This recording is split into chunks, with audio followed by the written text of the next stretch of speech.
bouche ouverte! Oh, pardon, c'est vous, Eugène Robialdovitch. Je ne vous avais pas reconnu, oui, oui. Mais bien sûr, venez ce soir. Il y aura 2 places pour vous au 2e rang. Et il suffit d'aller 20 minutes avant, au contrôle, voilà. Vos places seront là.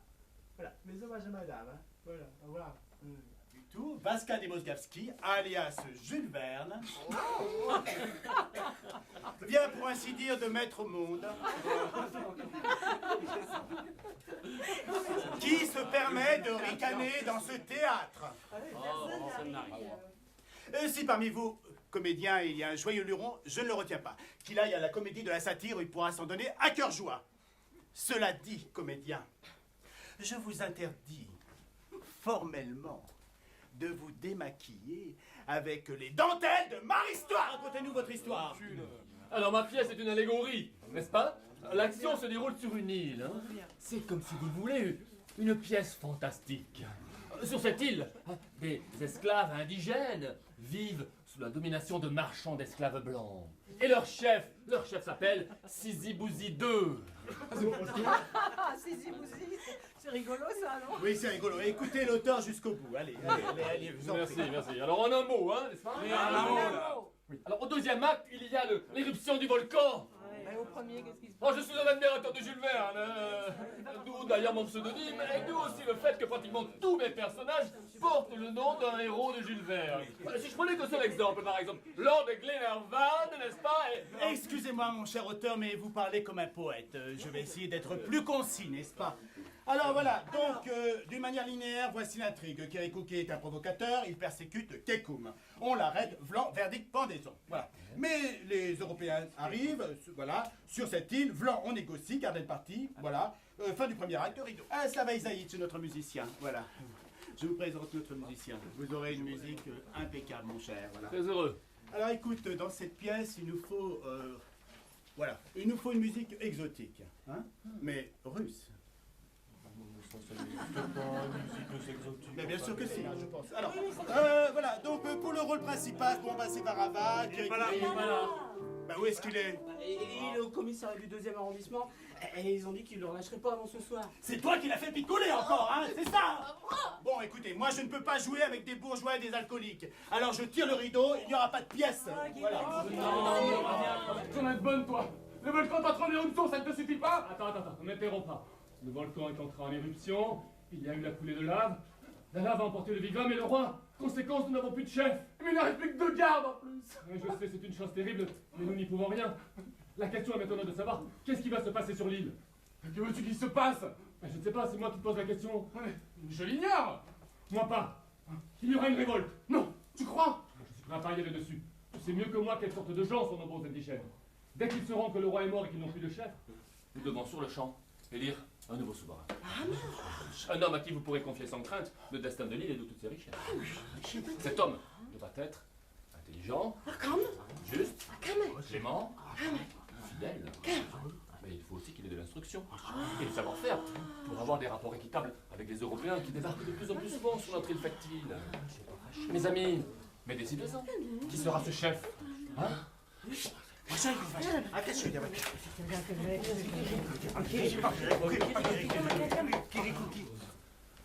Dis-moi là, cette sauvage là, Kaïkoum là, t'es sûr qu'elle est morte noyée, hein? Bon ça là. Non rien, je dis juste. Mais attends, c'est oui ou non? T'es bon qu'un grognier comme un ours là, donne-moi un bon conseil. Il n'entre pas du tout dans mes attributions de te donner des conseils. Hein. Mon devoir est d'assurer ta sécurité, c'est ce que je fais. Pour ce qui est de gouverner, débrouille-toi comme tu peux. Gouverne comme tu l'entends. C'est trop gentil.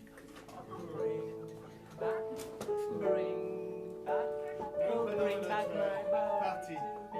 to me. Tu chantes merveilleusement bien, Lady, ce soir. Superbe, madame, superbe. Alors, mon cher, si je bouge la tour, qu'en pensez-vous?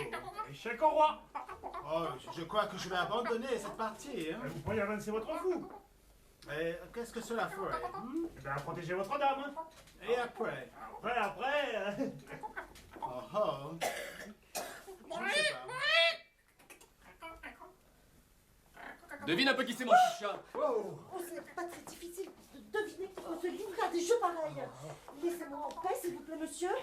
C'est que tu ne commettrais pas d'erreur, mon petit chat, en m'appelant Majesté. Majesté, cessez de me tripoter de la sorte. Je commence à en avoir assez de vos manières doucereuses et insinuantes, noble souverain.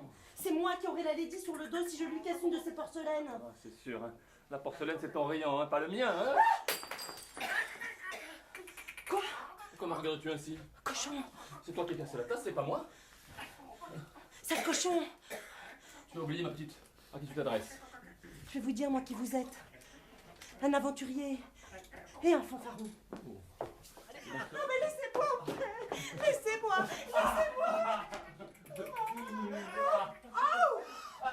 Alors, où en étions-nous? Ah oui. Oh, Betsy! T'as cassé la tasse? Ouais, c'est pas bien de cacher les morceaux comme ça dans tes manches, là. Oh! Voyou.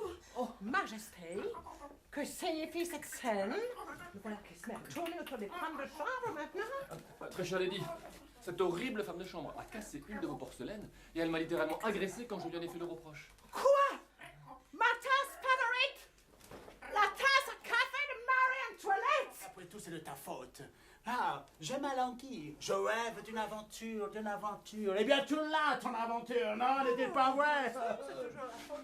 My lord, il faut bien analyser la situation et prendre des mesures et agir immédiatement.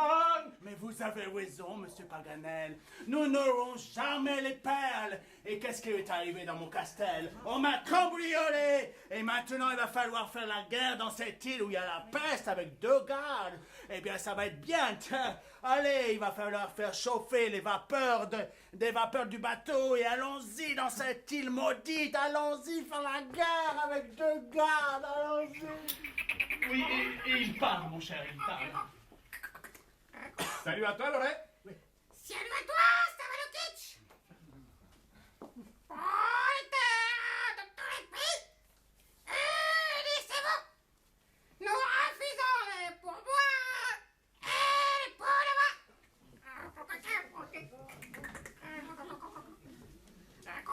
Metyukin, tu es un con. Un con! Un con. Gennady Pamfilovitch. Mais quoi? Bah, j'ai un problème. Quel problème? Bah, j'ai plus assez de comédiens pour faire les gardes et les indigènes. C'est vrai, ça. Il n'y a plus assez de comédiens. Non. Qu'est-ce qu'on pourrait faire? Bah tiens, et s'en prenait dans le public. C'est une excellente idée, ça. Je m'occupais des gardes, moi. Il faut que je trouve 2 indigènes, faut que je les déshabille, faut que je leur mette un panne. Oh, mais monsieur, là, j'ai bien placé. Ceux qui sont au fond, ils savent pas à quoi ils échappent. Oh, ben, vous savez, hop là, 2 beaux indigènes. C'est moi qui l'attendra! Vous allez le tuer! Oh, je commence à voir clair dans votre histoire avec ce monsieur, Lady. Pas tout à fait faux, mon cher Lord. Et si vous lui dites de ne pas tirer, moi, je peux même vous livrer un petit secret. Oh, quel monstre! Oh, des canailles, j'en ai vu dans ma vie. Mais les comme ça, jamais. Oh, je suis déshonoré.